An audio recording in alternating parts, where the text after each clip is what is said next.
If you consider something to be easy, you might say it isn't rocket science. Well, who says rocket science has to be hard? With a bit of know-how, anyone can be a rocket scientist. Let's take a ride over to Mars. It's not as hard as you might think.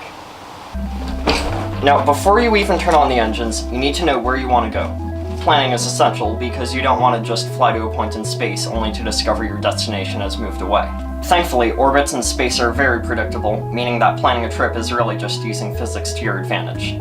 Every rocket is limited by how much fuel it can burn, as well as how massive it is. The term delta V combines these two factors. A rocket's total delta V is how much it could change its velocity by burning all of its fuel. This means a heavy ship with lots of fuel could have just as much delta V as a light ship with little fuel. To get to Mars, first we have to get off Earth.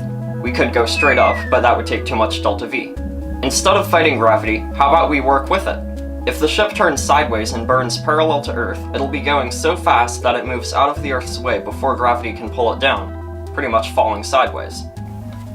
Check that out! Now we're in orbit! Low Earth orbit, to be precise. There's also medium Earth orbit, geosynchronous orbit, and high Earth orbit. If we want to orbit the moon, we only need to do 2 quick burns. The most efficient way to get from a lower orbit to a higher one is to have the ship burn in the direction it's orbiting. This is called a prograde burn. Burns along the axis of orbit will move the apoapsis further away while the periapsis stays in place. If no other burns were made, the ship would return to the point of the burn in every subsequent orbit.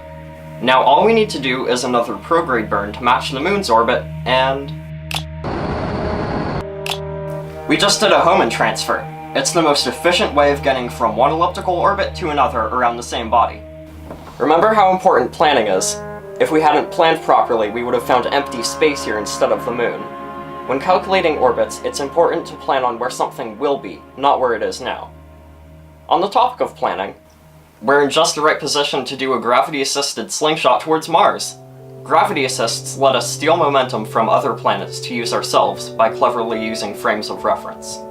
From Earth's point of view, the spaceship isn't gaining or losing any velocity, it's just changing direction.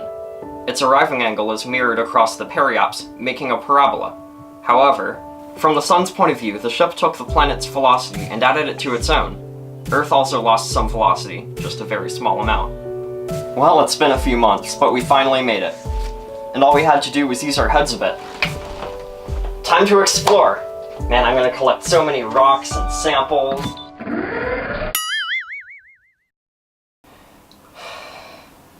Well, you can't plan for everything.